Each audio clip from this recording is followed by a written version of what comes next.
center of it all.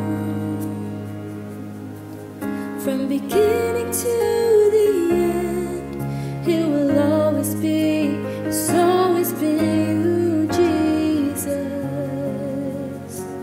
Jesus, nothing else matters. Nothing in this world will do.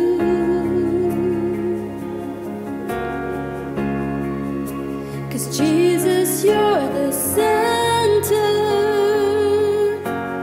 Everything revolves around you. Jesus, you at the center of it all. At the center of it all.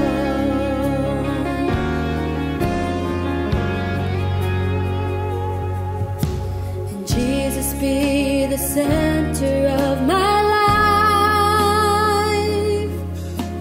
Jesus, be the center of my life.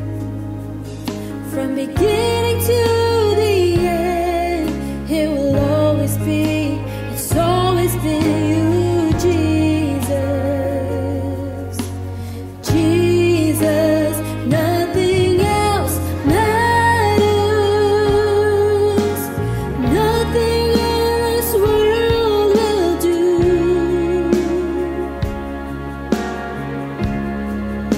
'Cause Jesus, you're the center.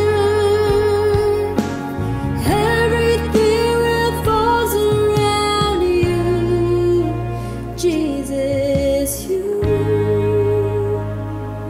From my heart to the heavens, Jesus, be the center. It's all about you.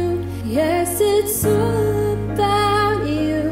From my heart to the heavens, Jesus, be the center. It's all about you. Yes, it's all about you.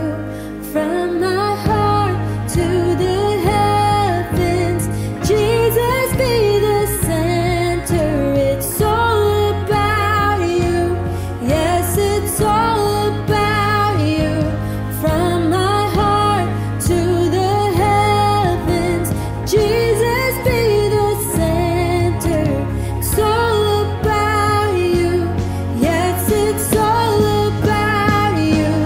From my heart to the heavens, Jesus, be the center. It's all about you. Yes, it's all about you. From my heart to the heavens, Jesus, be the center. It's all about you.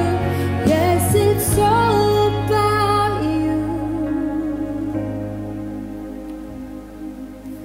Jesus, be the center of your church. Jesus, be the center of your church. And every knee will bow, and every tongue shall confess you, Jesus. Jesus, Jesus, Jesus, Jesus, Jesus, oh Jesus, Jesus.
Selamat hari Minggu Bapak Ibu, selamat kita ketemu lagi dalam ibadah online dari NLCC Indonesia hari ini, tanggal 17 September 2023. Kita masih melanjutkan seri khotbah belajar dari kitab Amsal. Hari ini kita sampai kepada Amsal pasal yang berikut, yaitu Amsal pasal 3. Tapi saya hanya mau memfokuskan kepada 2 ayat saja dari pasal 3 ini, yaitu ayat 5 sampai ayatnya yang ke-6. Saya baca buat kita semua, Amsal pasal 3 ayat 5 dan 6. Demikian firman Tuhan, "Percayalah kepada Tuhan dengan segenap hatimu, dan janganlah bersandar kepada pengertianmu sendiri. Akuilah dia dalam segala lakumu, maka ia akan meluruskan jalanmu."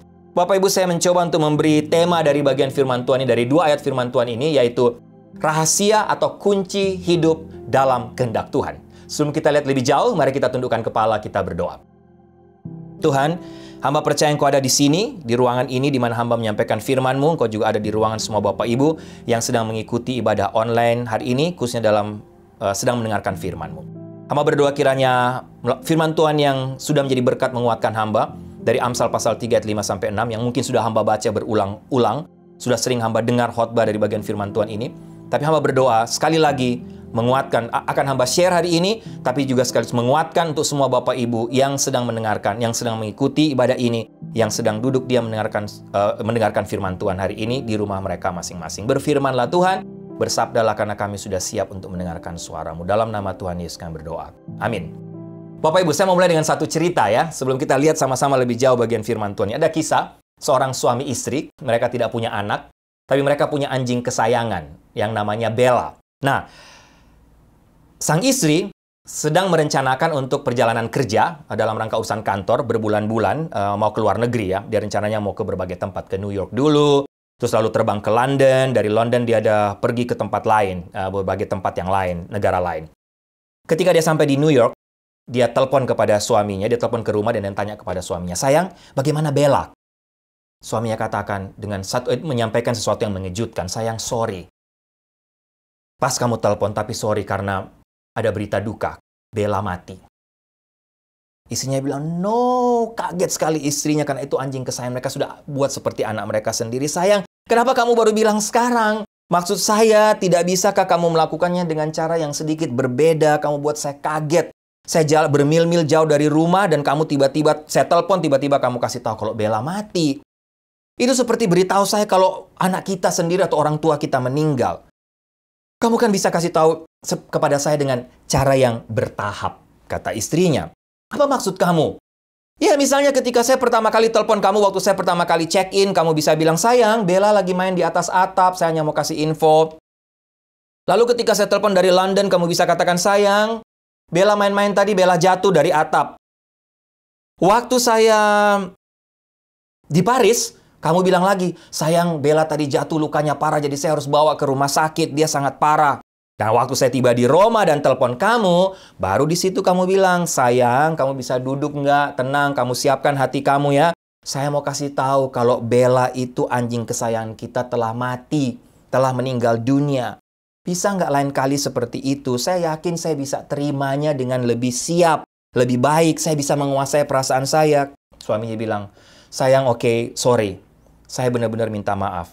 Lain kali saya akan buat seperti yang kamu bilang. Saya akan mencoba melakukan yang lebih baik.' 'Oke, baiklah. Saya hanya mau supaya kamu mengerti,' kata istri. 'Jangan kamu marah ya. Saya mau supaya agar nanti lain kali ya kamu bisa mengerti cara menyampaikan dengan cara yang lebih tepat.' Terus dia tanya, tapi ngomong-ngomong, gimana mama? Apa kabar mama?" Terus suaminya bilang, suami pikir, "Mama lagi main di atas atap," katanya gitu. Oke, Bapak Ibu, tangkap ya, kalau tangkap ceritanya.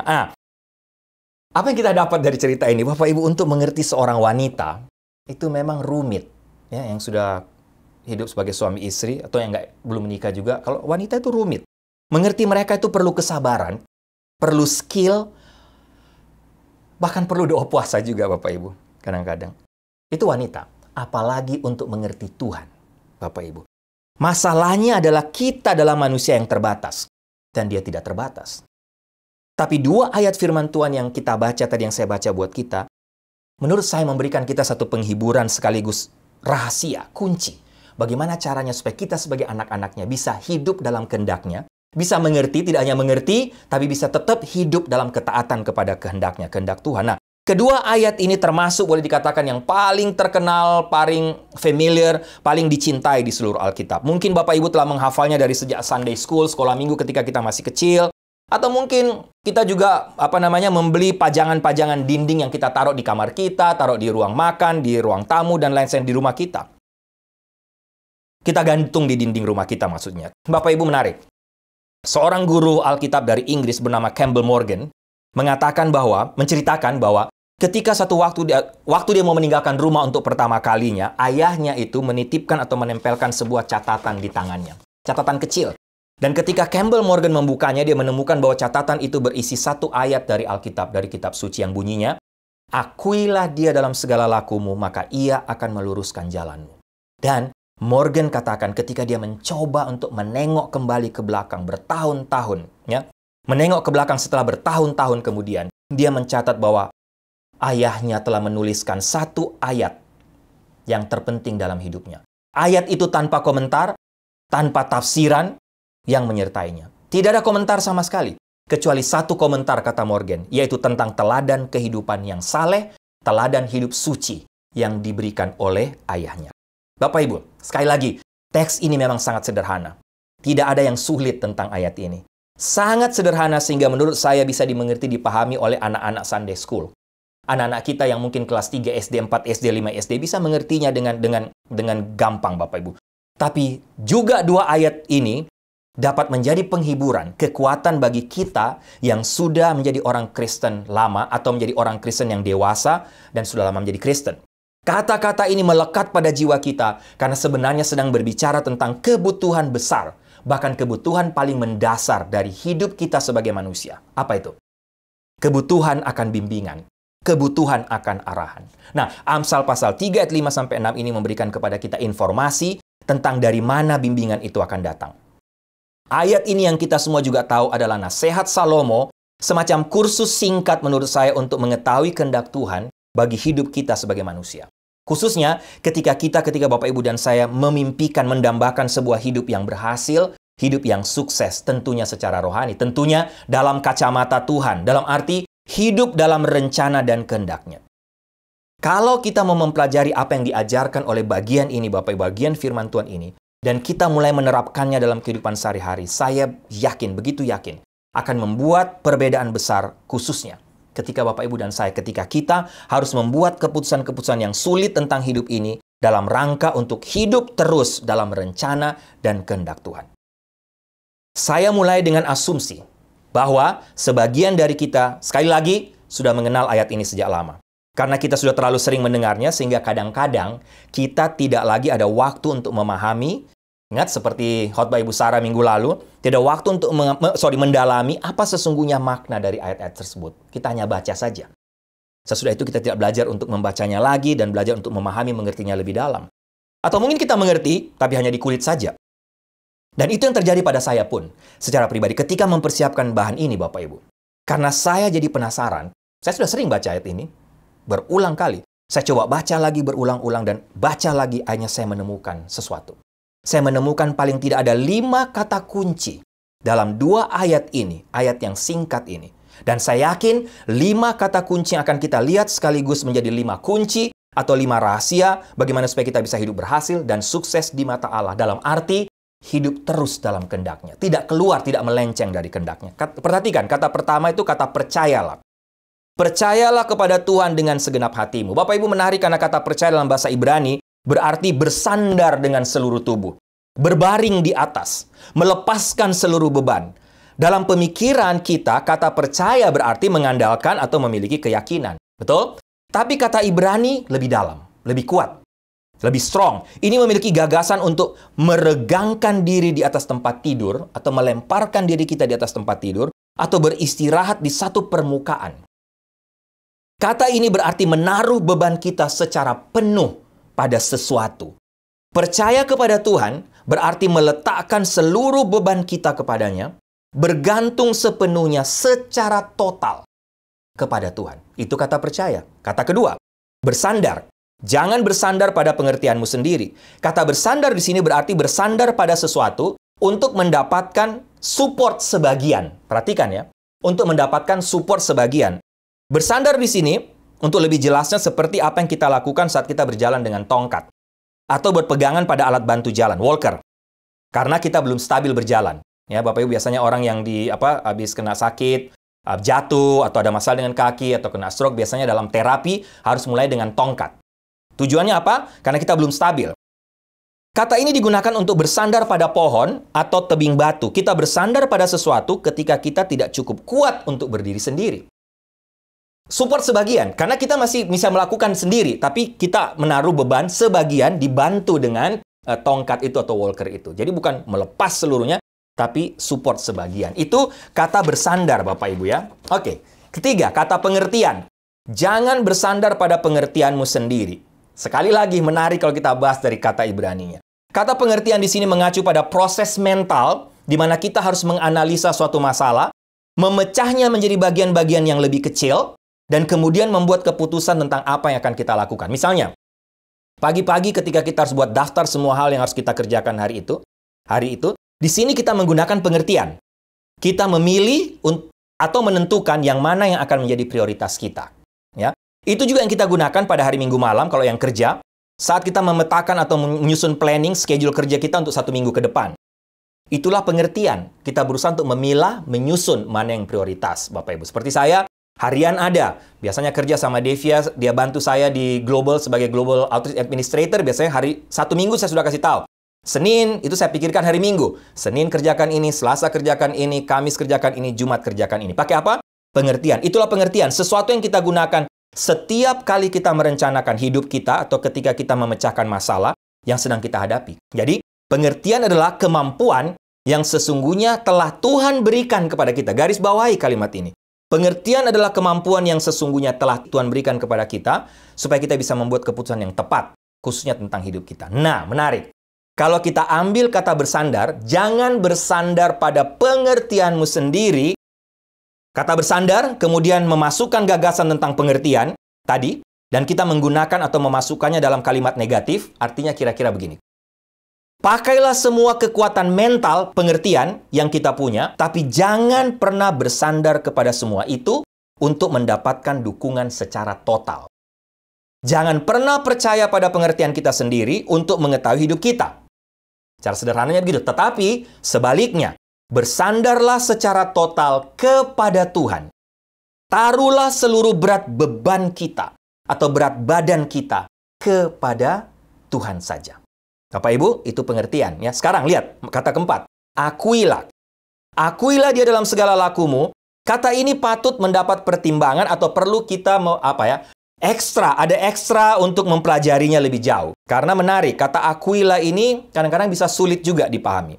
Sekali lagi harus balik dalam bahasa Ibrani. Dalam bahasa Ibrani kata ini adalah ditulis dalam bentuk imperatif, artinya sebuah perintah. Kita dapat menerjemahkan ini dengan mengatakan pakai kata lain, kenalilah, atau dalam bahasa Inggris dipakai kata knowing. Kenalilah dia dalam segala caramu. Kata Ibraninya berarti mengetahui secara mendalam dan intim. Itu kata akuilah dalam bahasa Ibrani. Bahasa Inggris coba terjemahkan knowing. Tapi sebenarnya artinya begitu kuat. Mengetahui secara mendalam dan intim. Dan inilah jenis pengetahuan yang datang berdasarkan pengalaman kita secara pribadi. Itu berarti mengetahui sesuatu melalui apa saja yang terjadi dalam hidup kita, sehingga kita belajar untuk mengenal Tuhan secara dalam, secara intim. Kita kenal sendiri melalui tiap-tiap hal yang kita alami dalam hidup ini. Contoh Bapak Ibu. Seorang mungkin berkata sama saya, Pak Diki, apa kamu kenal Presiden Amerika Serikat sekarang? Ya tahu lah, kenal lah Presiden Biden ya. Saya kenal. Oke, jika Presiden masuk ke ruangan, saya pasti akan tahu siapa dia. Ini Presiden Biden. Saya mendengar suaranya di TV, di news, saya akan kenal dia, tahu ini suara Presiden Biden. Jika saya melihat fotonya di halaman depan majalah-majalah, saya akan tahu ini Biden. Saya kenal Biden. Tapi jangan lupa Bapak Ibu, saya tidak benar-benar mengenal Presiden Biden. Kenapa? Karena saya tidak bisa pakai telepon saya sekarang, dan kemudian saya telepon White House, Gedung Putih, dan katakan, bisa bicara dengan Presiden Biden. Katakan gitu. Kan, bilang, oh bisa, kasih ke Presiden Biden. Saya bilang, Mr. President, saya ini pendeta Ricky Lomban dari New Life. Saya ini Indonesian Pastor di New Life. Saya ini Global Outreach Director. Apakah kamu ada waktu untuk keluar lunch dengan saya minggu depan? Tolong kasih tahu jadwal kamu. Bapak Ibu, Presiden Biden tidak akan mau terima telepon saya. Jangankan dia, sekretaris atau siapapun yang terima telepon, tidak akan kasih sama dia. Kenapa? Saya tidak mengenal Presiden Biden secara intim, secara pribadi. Saya hanya mengenalnya di tingkat pengetahuan di kepala saya. Saya tidak mengenalnya secara intim atau pada tingkat persahabatan. Contoh lain, Bapak Ibu ya. Ini ada jenis lain dari mengetahui atau tepatnya mengenal. Misalnya, saya dan Ibu Sarah mengenal satu sama lain dengan cara yang sangat berbeda. Ini bicara suami istri. Kami sudah saling kenal secara dekat selama lebih dari 26 tahun lebih ya. Mulai dari pacaran, mulai di I3, pacaran sampai menikah. Nah, setelah bersama selama itu, ada hal-hal aneh dalam tanda petik mulai terjadi. Apa itu? Kalau saya duduk di mobil misalnya, memikirkan sebuah lagu, tiba-tiba Bu Sarah nyanyikan lagu itu. Bagaimana bisa terjadi? Saya juga tidak tahu. Ya. Saya memikirkan sebuah pertanyaan, sebelum saya menanyakan, Bu Sarah sudah jawab. Tadi baru saya mau tanya, kamu sudah jawab. Ya. Bagaimana Bu Sarah bisa buat? Saya tidak tahu. Atau saya memulai sebuah kalimat, dan saya kaget, tiba-tiba Bu Sarah sambung kalimatnya sebelum saya katakan. Waktu saya bilang, loh bagaimana kamu bisa tahu? Dia bilang, dia tersenyum juga. Terus dia bilang, saya tahu apa yang kamu pikirkan bahkan sebelum kamu katakan.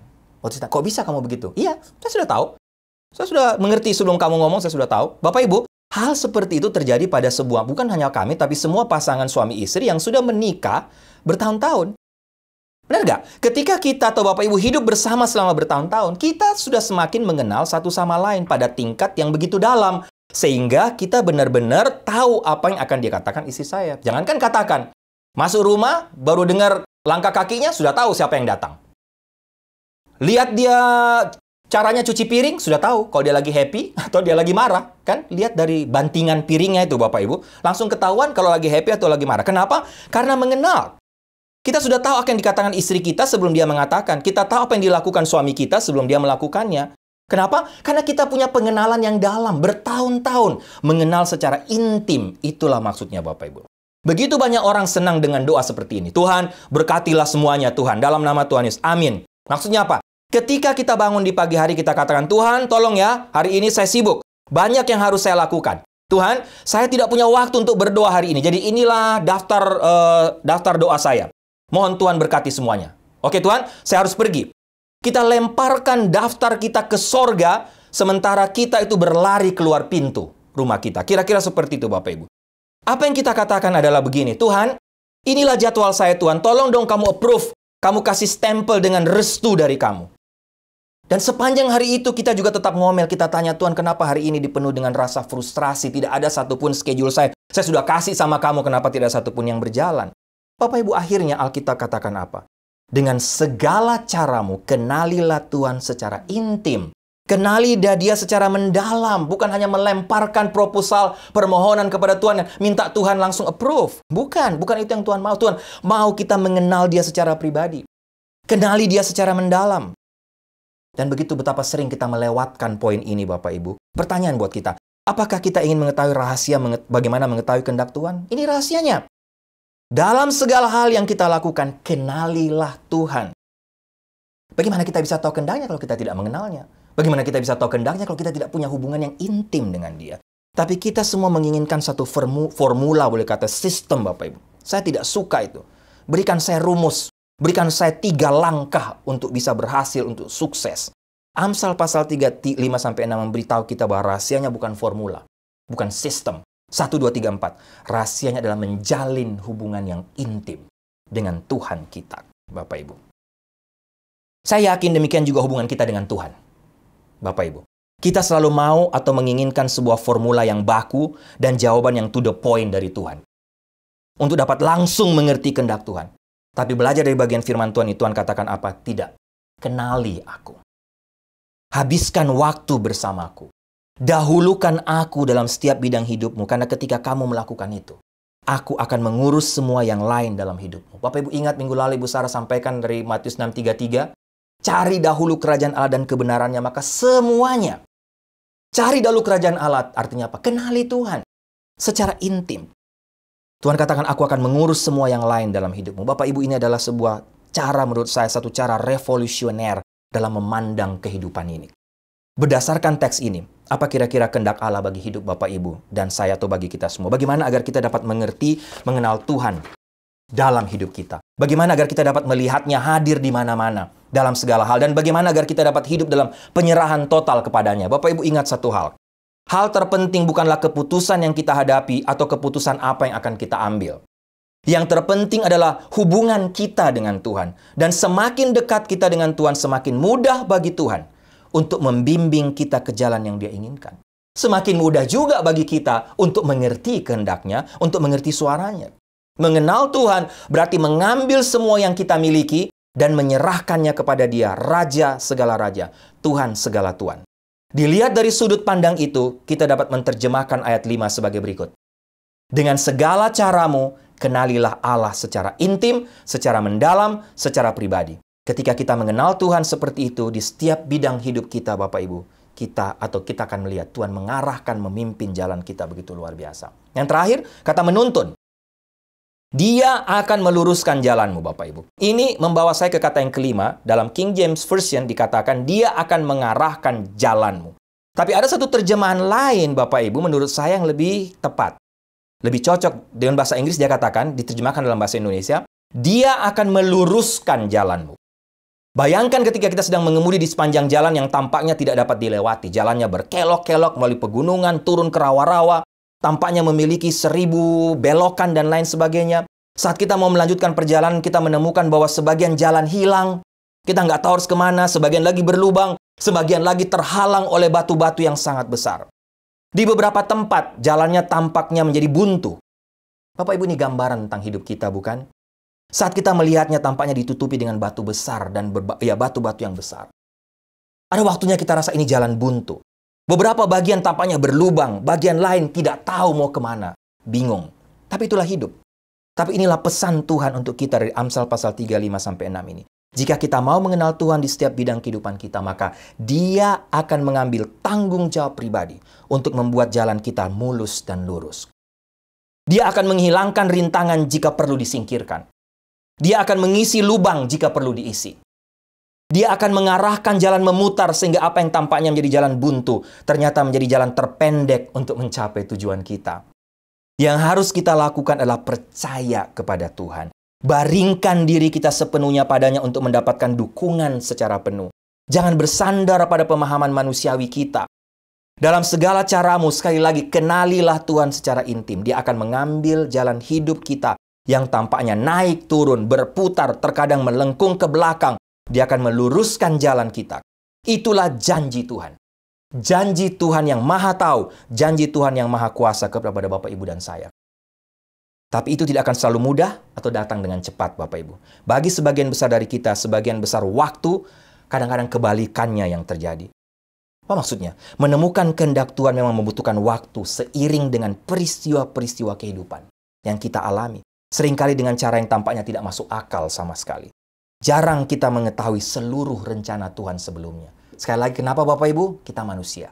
Kita terbatas. Bapak Ibu, ketika saya menulis dan persiapkan khotbah ini dan merenungkan jalan hidup saya selama dekade terakhir, saya merasa lebih mudah mengingat masa-masa sulit daripada masa-masa indah.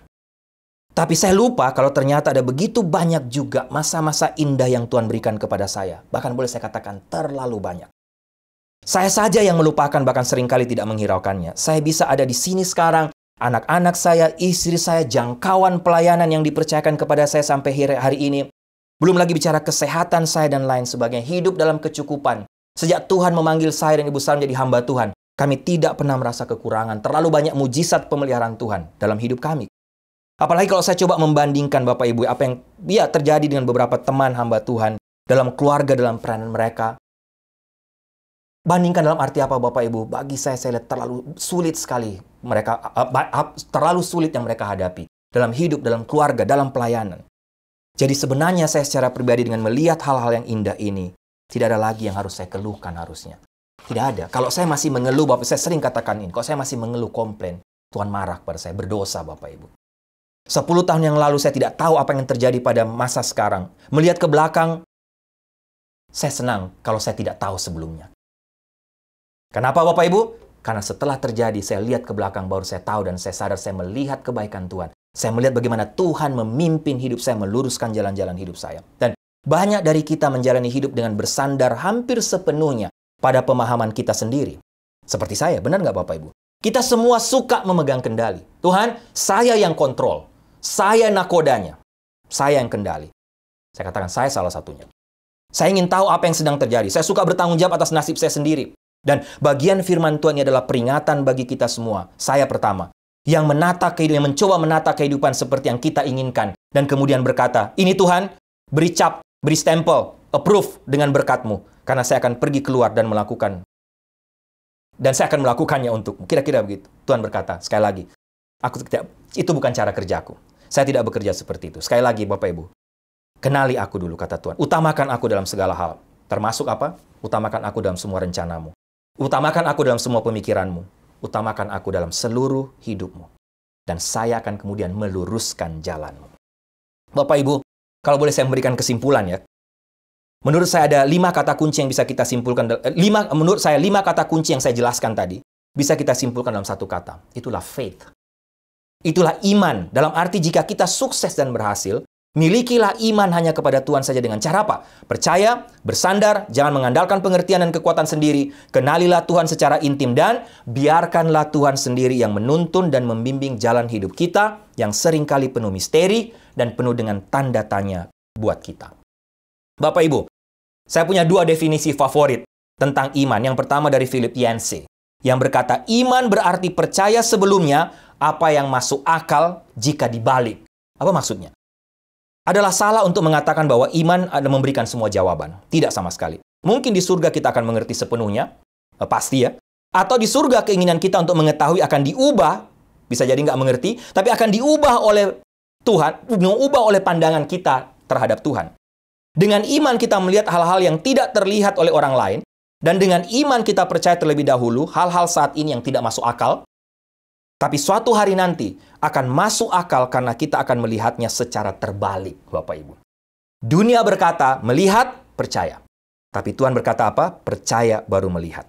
Kita percaya, baru kita bisa melihat kebaikan Tuhan dalam hidup kita. Yang kedua, definisi yang kedua favorit saya adalah definisi dari Dr. Ray Pritchard. Dr. Ray Pritchard katakan begini, saat Anda perlu tahu, Anda akan tahu. Maksudnya apa? Saya rasa itu iman ya, Bob. Alasan kita tidak tahu adalah karena memang kita tidak perlu tahu. Karena sekali lagi jika kita perlu tahu, kita pasti akan tahu. Kira-kira begitu. Tetapi, karena kita tidak tahu, berarti memang kita tidak perlu tahu.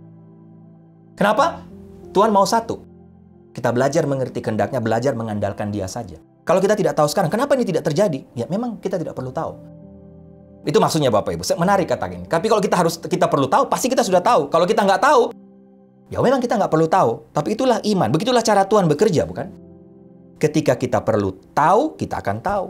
Tidak satu hari lebih awal, tidak satu hari kemudian. Dan jika kalau hari ini kita tidak tahu apa yang harus kita lakukan selanjutnya, itu karena memang benar-benar kita tidak perlu tahu. Sekali lagi, Tuhan itu Tuhan kita yang Maha Kuasa. Memang kita harus bergantung sepenuhnya kepada Dia. Oke. Apa pergumulan pertanyaan Bapak Ibu hari ini? Haruskah saya pergi ke sana? Haruskah saya pindah dari sini? Haruskah saya tinggal di California? Haruskah saya tinggal di bagian lain? Haruskah saya pindah ke Arizona, ke Texas? Haruskah saya menikah dengan ini, orang itu? Apa pergumulan Bapak Ibu? Haruskah saya mengambil pekerjaan ini atau tidak? Job ini atau tidak? Harus saya katakan tidak kepada ini? Apa kehendak Tuhan bagi saya dalam hidup saya sekarang? Bapak Ibu silakan. Sebagai penutup bagian hidup ini, bagian khotbah ini, mari kita renungkan. Apa pergumulan Bapak Ibu? Apa yang sedang Bapak Ibu gumuli? Kehendak Tuhan apa yang perlu Bapak Ibu mengerti? Bapak Ibu, saya mau tutup dengan beberapa kunci ini, bukan beberapa kunci Bapak Ibu, beberapa kalimat ini sebagai penutup. Jangan lupa, pertama ingat, Tuhan tidak peduli dengan apa yang kita lakukan. Inilah ajaran dari perekop ini yang dinyatakan dalam satu kalimat. Tuhan jauh lebih tidak peduli. Tuhan jauh lebih tidak peduli dengan apa yang kita lakukan daripada dengan orang seperti apakah kita. Apa maksudnya? Ketika kita berkata, Tuhan, haruskah saya pergi ke Texas? Haruskah saya pergi ke Arizona? Haruskah saya tinggal di sini atau tidak? Kita mengajukan pertanyaan yang salah, Bapak Ibu. Pertanyaannya bukanlah kemana saya akan pergi. Tapi pertanyaannya adalah ketika Saya akan menjadi orang seperti apa kalau saya pergi ke sana? Saya akan menjadi orang apa kalau saya tinggal di sini? Pertanyaannya bukanlah siapa yang harus saya nikahi, laki-laki mana, perempuan mana. Tapi saya akan menjadi orang seperti apa? Tidak peduli dengan siapa saya menikah. Apakah saya akan menjadi seorang laki-laki, seorang wanita dan menjadikan keluarga saya seperti yang Tuhan inginkan? Tidak peduli saya tinggal di mana. Kira-kira seperti itu Bapak Ibu. Dengan kata lain, jika kita memutuskan untuk mengutamakan Tuhan dalam segala hal, tidak masalah di mana kita tinggal.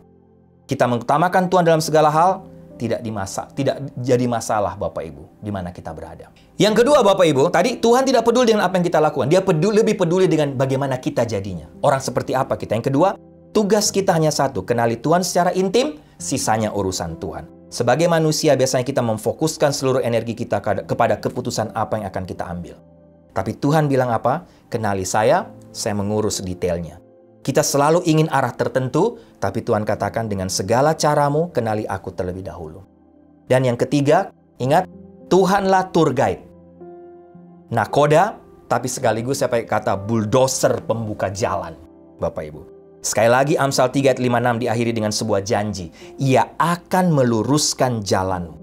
Tuhan mampu menghilangkan rintangan di depan kita. Dia mampu mengisi lubang dan mengubah jalan buntu menjadi jalan yang mungkin boleh saya katakan menjadi 4 jalur. Tuhan memberi penghargaan kepada mereka yang menghormatinya dengan memimpin mereka langsung dan menghilangkan semua rintangan di sepanjang jalan. Harus kita akui, kita jarang melihat ini sebelumnya. Kita kebanyakan melihat lubangnya, batunya. Batu-batu besar menghalangi pandangan kita. Seringkali sepertinya tidak ada jalan sama sekali. Tapi Bapak Ibu, sekali lagi, kiranya firman Tuhan ini mengingatkan kita. Dia sendiri, Tuhan sendiri yang akan membuat jalan. Tidak ada yang bisa mengatakan bagaimana Tuhan melakukannya. Ada ribuan cara Tuhan memimpin anak-anaknya. Dia memimpin kita melalui penundaan. Dia memimpin kita melalui jalan memutar. Dia memimpin kita melalui keajaiban. Dia memimpin kita melalui nasihat dari teman. Dia memimpin kita melalui anak-anak kita, melalui suami, melalui istri kita. Dia memimpin kita melalui pintu yang mungkin tiba-tiba tertutup, doa yang tidak terkabul, doa yang tidak terjawab, dan lain sebagainya. Bapak Ibu, mungkin kita tidak melihatnya di sisi ini. Di sisi ini kita melihat masalahnya. Tapi ketika kita mengenal Tuhan, Dia memimpin kita langkah demi langkah. Ketika perjalanan selesai, kita akan melihat ke belakang dan berkata, saya tidak tahu bagaimana saya bisa sampai dari sana ke sini. Tapi yang saya tahu adalah Yesus Sang Nakoda. Yesus adalah tour guide hidup saya. Yesus adalah seperti bulldozer yang menghilangkan segala rintangan tantangan dalam hidup saya. Yesuslah pemimpin jalan hidup saya sampai hari ini. Hidup adalah perjalanan misterius, Bapak Ibu, penuh liku-liku yang tak terduga. Jalan di depan adalah misteri bagi kita semua. Tidak ada yang bisa mengatakan dengan pasti apa yang ada di tikungan berikutnya.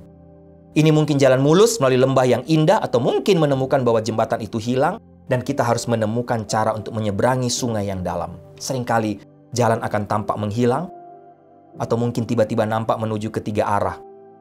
Tapi ada seseorang, dalam tanda garis bawah, ada seseorang yang mengetahui jalannya. Karena masa lalu, masa kini, dan masa depan baginya sama saja. Kegelapan bagaikan terang di siang hari, kalau boleh saya pakai kata-kata ini. Dia tahu jalan yang harus kita tempuh. Dia berjanji untuk mengarahkan jalanmu dan Dia akan melakukannya. Itulah Tuhan kita. Bapak Ibu, kita bisa mengandalkan Dia. Mari kita tundukkan kepala, kita berdoa. Tuhan, terima kasih sekali lagi untuk Amsal pasal 3 ayat 5-6 ini. Mungkin kami sudah, hamba juga terlalu sering membacanya, mendengarnya. Kami bisa mengucapkan, kami hafal. Tapi terima kasih Engkau memberikan banyak pengertian baru, paling tidak buat hamba, melalui bagian ini yang sudah hamba share.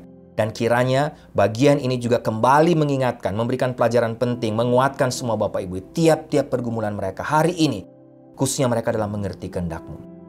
Terima kasih untuk firman-Mu, terima kasih untuk suara-Mu. Kami mengembalikan segala pujian, hormat, kemuliaan hanya bagi Engkau. Dalam nama Tuhan Yesus kami berdoa. Amin.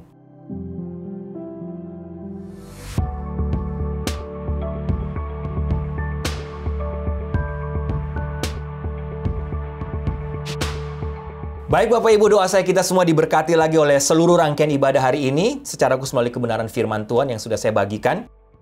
Yang sekali lagi menguatkan, menjadi berkat buat saya, kiranya menjadi berkat menguatkan buat kita semua lagi.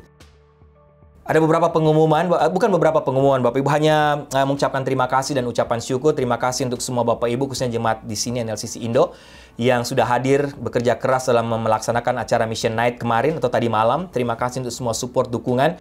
Bahkan terima kasih untuk doa Bapak Ibu sehingga kita bisa melihat sama-sama bagaimana Tuhan bekerja secara luar biasa, secara ajaib di Mission Night tadi malam. Bagaimana Tuhan memberkati kita lagi dengan berkat-berkat yang akan kita salurkan untuk membantu semua proyek-proyek kita ada di seluruh dunia, termasuk di Indonesia. Terima kasih untuk semua Bapak Ibu di Indonesia juga, atau di berbagai tempat negara yang lain yang mengikuti ibadah online ini, yang begitu setia mendukung misi-misi kami NLCC Indonesia Ministry di berbagai tempat, khususnya di Indonesia. Terima kasih juga untuk doa Bapak Ibu demi suksesnya Mission Night tadi malam. Tuhan memberkati Bapak Ibu.